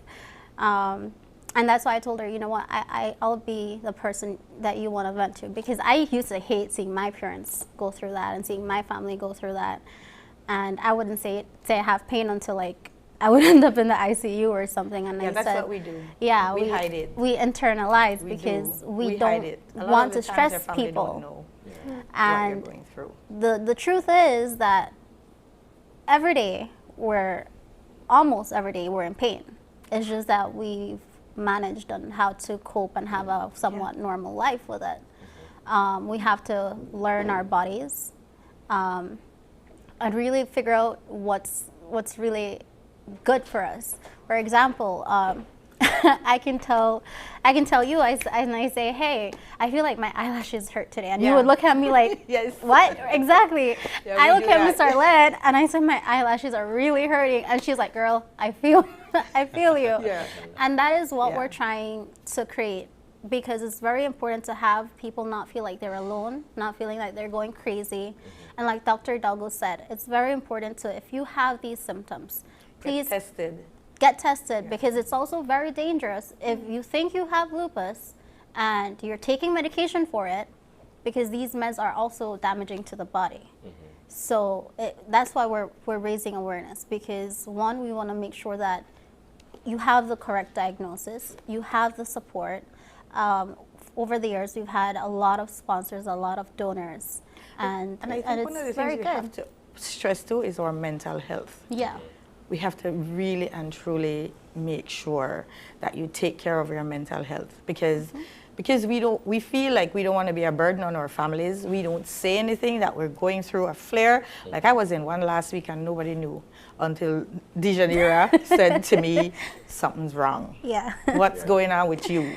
You know, because we're in the throes of planning Lupus Awareness Month and we're so focused on that, we are not paying attention to our bodies. And so our mental health has to be very, very something that we really take care of. Is lupus a disease where the conditions can perhaps go into recession, or is it you can treat it as such? Yes, lupus is a condition that at the beginning causes a very, very overwhelmed inflammation in the body. I mean that the main thing at the beginning is to try to control the inflammation. And that once the inflammation is under control, then we use different medications. One at the beginning, and then after that we use medications to try to keep the inflammation under control. And that several people, during periods of time, they can go into that we call it remission, or the condition is lapse. But for X or A, B, C circumstances, then we can have also a flare. It could be a flu, or sometimes could be something just as let's say the stress and a stressful situation. It could trigger an acute attack of lupus. I mean that's why we have several treatments and several strategies, depends on the stage of the condition. I wish I knew what remission was. You've never felt it? Never, never. And I also want to mention the cost and the expense. You know, it's a very expensive disease to diagnose and to treat. Right now I'm on 3 different medication. One bottle is $103. So this is why we have to stress why we work so hard to create the awareness, create the education, beg for support, so that we can help people who need the support and cannot afford to go for a consultation, or cannot afford to take their labs, or can't buy their medication. So we do what we call medication assistance drive. That's what I was about to ask. We do that. We try to do it every quarter, and for our members, and it helps. It really helps a lot. And we have some of our members who say, I don't need it, give it to somebody who needs it. My insurance will pay for it, so go ahead and give mine to somebody else. When we have people who need to take, like we have a young lady who, somebody told her she had lupus. She isn't diagnosed, but then she's taking lupus meds. We can't have that. So once we're aware of that, you know, we will try to help, you know, come on, let's get you diagnosed. Let's see how we can assist in getting these tests and so on paid for. What are what's the process of diagnosis? Well, the first thing is to have the symptoms. When we have the symptoms, then we have a clinical suspicious that lupus is probably one of the conditions, and then the next step is we need to send some tests. There are some general tests that it will help us to narrow the diagnosis, and then after that we need to send some more specific tests that we call it that will confirm the diagnosis. Okay, so it's basically adding them all up together. It's a pretty penny. Yeah. I mean, we know the importance of testing early, but for our viewers that may feel like something is wrong with their body and they just can't pinpoint what it is, and hearing some of the symptoms that you ladies had, kind of recognizing that they may have something similar, could you express the importance of testing as early as possible? Why should you check as early as possible to find out if you have lupus or not? Yeah, the importance of knowing is because, as we mentioned since the beginning, and as the name says, it's a systemic condition. It can affect any organ. It can have problems with your blood system, heart conditions, neurological conditions, skin problems, kidney issues. When the condition is already advanced, then they can have, as you mentioned already, patients with acute kidney failure as a result of lupus. I mean, the symptoms at the beginning could be just tiredness, fatigue, patients start to losing hair. The most common symptoms are skin rashes, the butterfly rash in the face, ulcers in the mouth. Those are the most common ones. I mean that if you have those symptoms, then you need to go with your family physician and trying to ask if something that can lead to lupus, and then that other tests can need to be done. Is this a disease that moves very fast on a decline? It varies with people.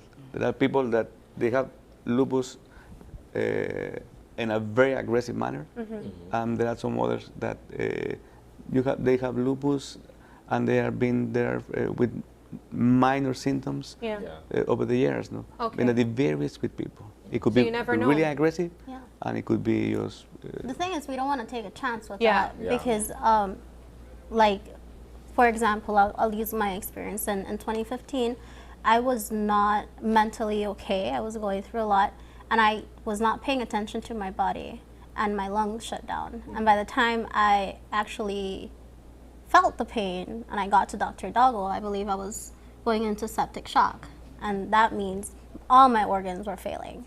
So, I mean, imagine if I didn't get there on time, it would have been, I wouldn't be here. So that is how important it is. It's very, very important to get it done.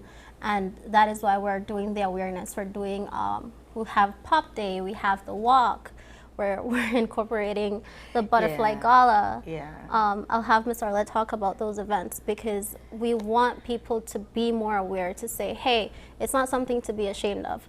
Where I work, whenever I have to do a presentation, I always present, I'm super sensitive, you know, I'm a crybaby, I'm very emotional, I care about mental health, but I also have lupus, so if you have questions, let me know. And then I always have somebody in that class say, oh, I know somebody who has that. And they ask questions, and that's how you get the conversation going, you know, because I have scars, and you're not ashamed to, I'm not ashamed to show it. No. So that is what we're trying to push people to say, if we can do it, you can do it. You just need the help, and we're there to help you. Yeah, and like you said, this is Lupus Awareness Month, and so we have to say thank you to you guys for helping us to kick it off. And in this month, we try to have activities that will help to create their awareness and help us to raise some funds also. So we do what we call the Pop Day, which is put on purple. We ask persons to wear purple on that day and create awareness. We ask businesses to please have your employees wear the purple or buy one of our t-shirts and wear them on that day and give us a donation so that we can continue to help our people who need the assistance. And so on the 12th of May, that is what we call Pop Day, put on purple. And then on the 20th of May, we're having the walk. We walk in the evening because the sun is not our friend. So we walk in the evening. The sun doesn't like us at all. So we do our walk at 5 o'clock in the evening. We start at the Civic Center and we go through downtown Belize City to Memorial Park. And again, we ask persons to come out, businesses come out. We really do get a lot of support from A lot of the businesses in Belize, like BEL is always one of our biggest supporters. They have had me do presentations to their staff for them to, you know, be aware of what we're doing and, you know, what lupus is. We have companies like Auxiliary who have given us quite a substantial donation earmarked just to help people with medical assistance and and their medication. So, you know, that is what we're trying to foster. Create awareness, get people to understand what it is and to support us, give us donations so that we can buy these medications because it's so expensive.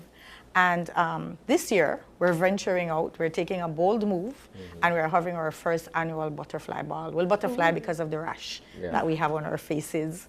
And butterflies are beautiful, and so are we, you know? So, certainly. So that is on the 17th of June. Okay.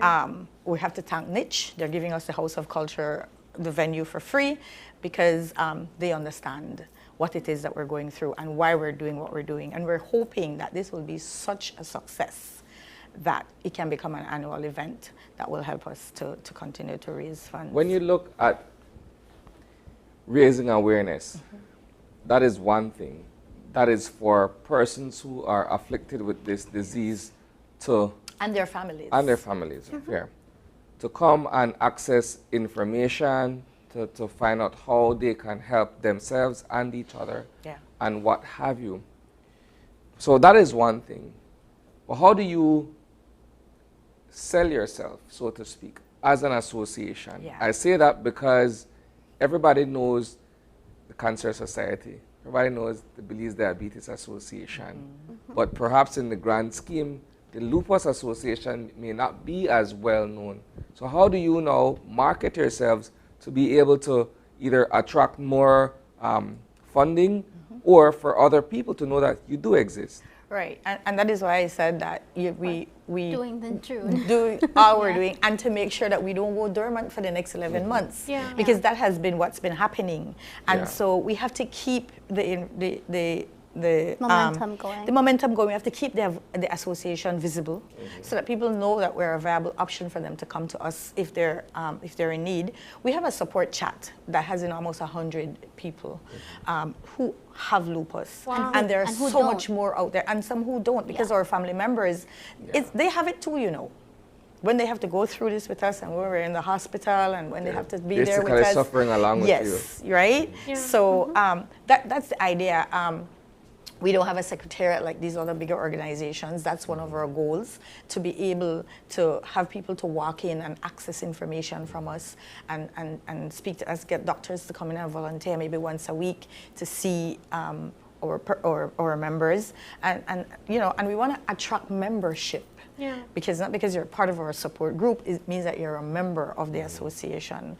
$50 a year, and anybody can become a member. You know, family members. We would prefer that people who are not lupus sufferers to be members of the association, because especially when we have events going on and we get fatigued and we need the assistance, for the most part it's only us who have the disease who is pushing through with these activities, and it does take a toll. Done, it's like we're out for the month. Right, right. You know. So that's why we are pushing so hard for this year to kind of change the narrative of what the Lupus Association is, so that people can, you know, come to us. There are people who have lupus, and we see it being talked about on these different social media platforms, and we don't know, and they don't come to us. Yeah. So that makes me think they don't know about us. Yeah. Right? And we have to change that. We have to give big kudos to Ladeville Highlights. They're the ones that have sent people to us, and then we contact them, because I'm the person who runs the Facebook page. All of our information is on the Facebook. It's Lupus and RA Association of Belize. I know sometimes people aren't comfortable joining a group immediately because they want to process things. They contact me personally. They can talk to me personally. If they want information, my number is there. And that's basically what we're trying to do. We've learned from our mistakes in the years where we only do it in May. And we have to, as hard as it is, we're getting the sponsorship and we're getting the support, and we're gonna try our very, very best, as hard as it may be, and as much as Dr. Hidalgo might see us in his office, we have to do it for the people Then that he says things don't like, have you voices. guys need to take it easy. Yeah. Yeah. Yeah. All right. But I think we have to say really and truly thank you, especially to a whole lot of people. But I know sometimes we embarrass him when we do what we do most of the time, and we talk about how. For me, I tell people he's my hero. Yeah. He's a hero for everybody, right, and he may be very humble and modest about it. Yes. But everybody knows that Dr. Hidalgo is a superhero in Belize, Yes. where medicine is concerned. Yes. And we can call him at any time. You know, you send him a WhatsApp and he's going to answer you. There's never a time that I have not WhatsApped Dr. Hidalgo and I have not gotten a response. You know, so we really and truly have to say thank you. And he has offered his services to us so many times, you know, and we have to say thank you. And even to companies like BEL, who has always been there and shining a light on lupus and what it is. We have to really and truly say thank you to Niche, who's on board with us now. Alta Resources, they're coming on board to help us with these kinds of fundraisers so that we're able to help our people. Madisco.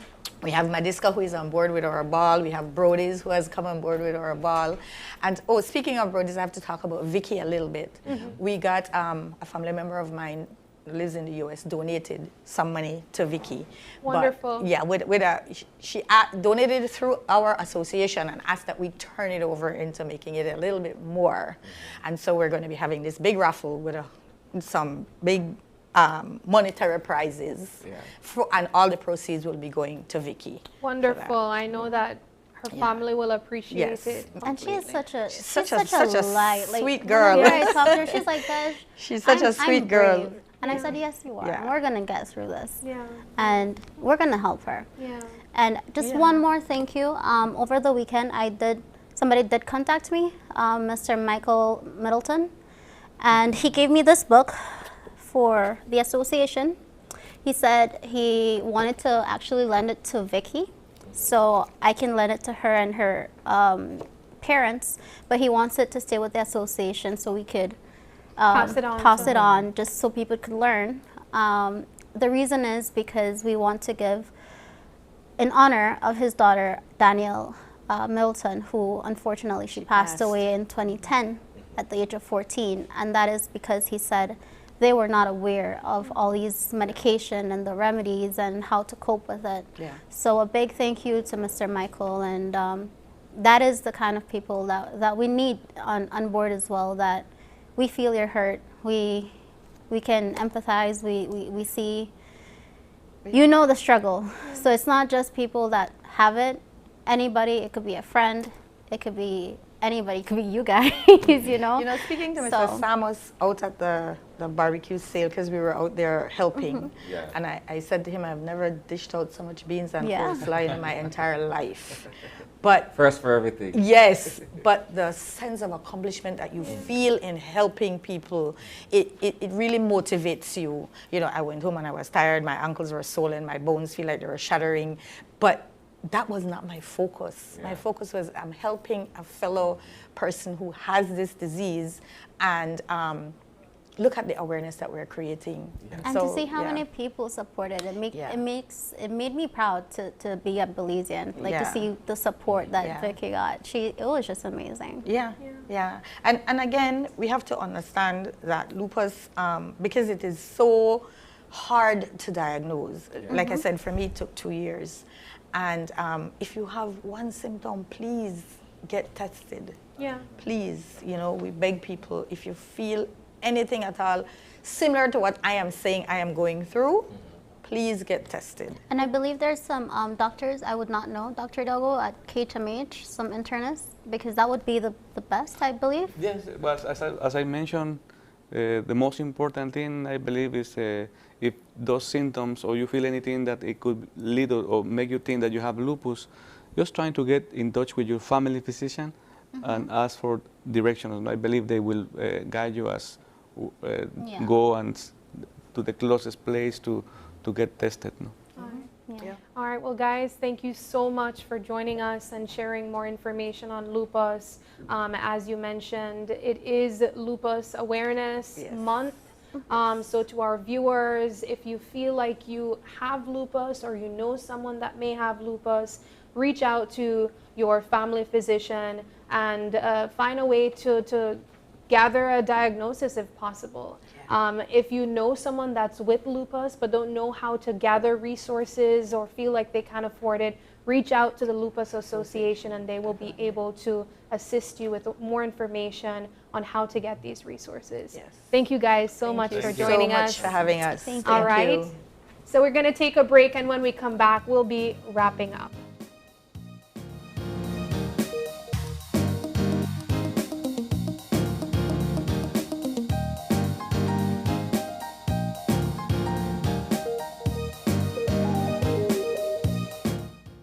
Hola usuario de eCash, la aplicación eCash está disponible en español.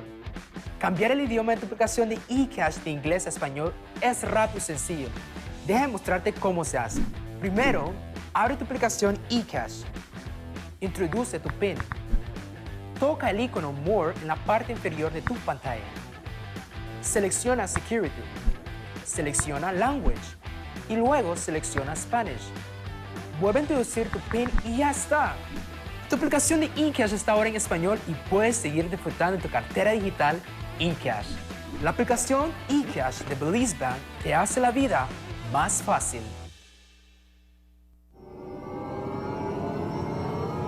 My Social Security is your secure online account to manage all your Social Security information. My Social Security launched in March 2021 with registration service to apply online for new or replacement Social Security cards. Upgrades to My Social Security continues with a new look, enhanced customer experience, and its newest feature, Sickness Benefit Online application. With My Social Security, you can create your account, log in, and take control of your Social Security information. This includes applying for a new or replacement Social Security card for yourself, child, or dependent. Make appointments online and submit your complete sickness benefit claim package. Our customer care team is here to provide you, our valued customers, with real-time support. Connect with one of our customer care agents through direct messages on WhatsApp, Facebook Messenger, or live chat, or follow our YouTube channel for more information. Social Security at your fingertips. My Social Security. When someone you love becomes a memory, the memory becomes a treasure. Channel 5 introduces the Daily Obituaries. The Daily Obituaries will broadcast all death and funeral announcements and memorials to honor your loved one's life and memories. The Daily Obituaries airs on Channel 5 prior to the evening newscast, with subsequent repeats at 10 p.m. and 12 noon the following day. It will also be placed online on our social media platforms, all for a standard package fee. Celebrate their lives and memories with Channel 5's Daily Obituaries. Honor in life and reverence in death.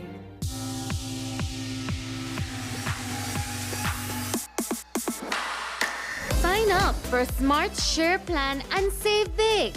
Whether you're a small entrepreneur starting up your business, a student on a limited budget, or a family trying to save, this is the plan for you. With unlimited SMS, calls, and data, we help you save. Get up to 5 lines for as low as $30 per line monthly, only with Smart. Sign up today at any Smart showroom or sales manager countrywide. So get your business going, share more memories with friends, and be ready for the day with Smart.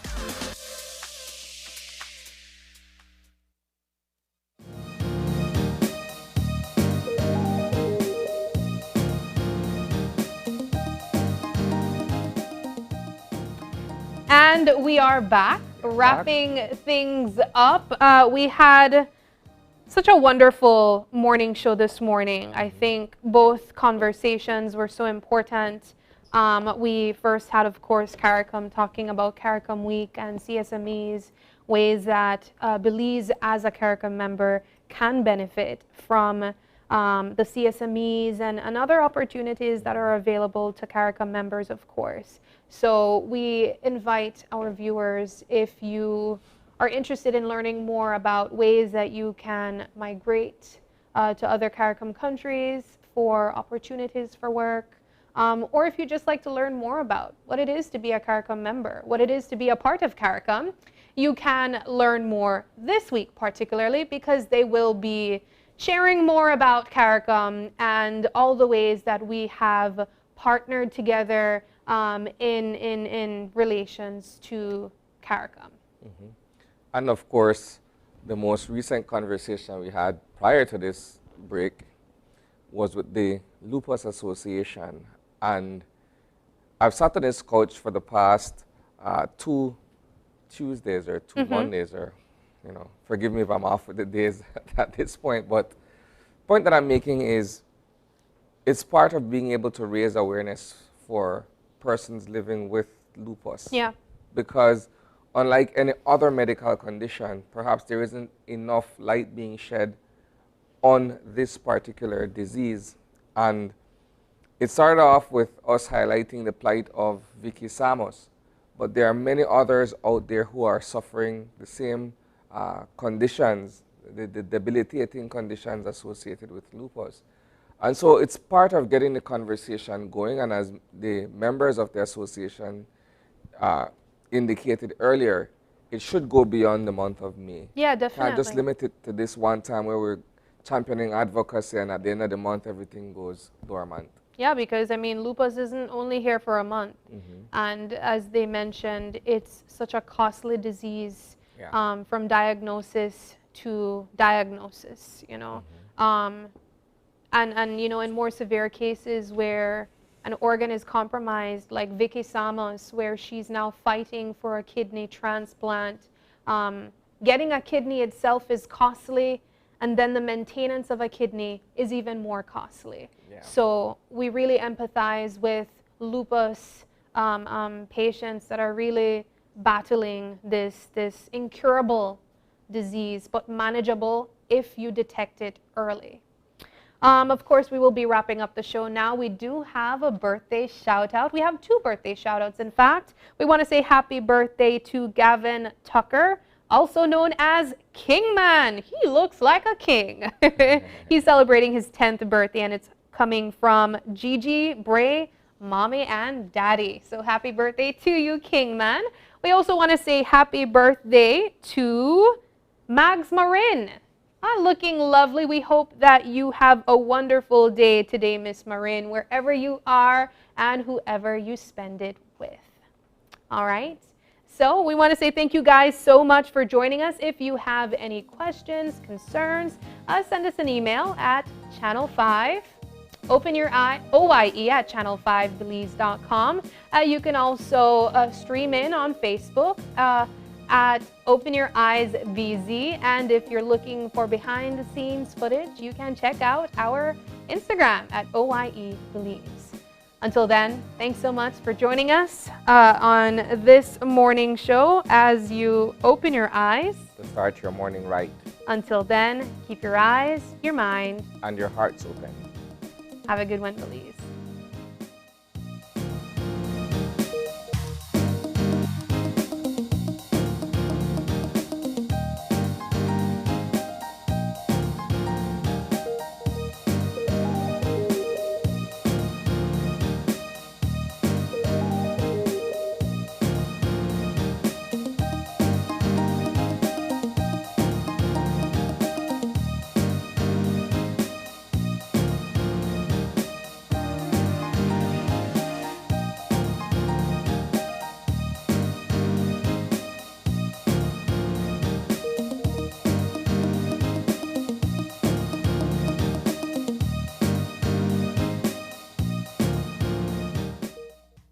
Open Your Eyes was brought to you by the Belize Bank. Our country, your bank.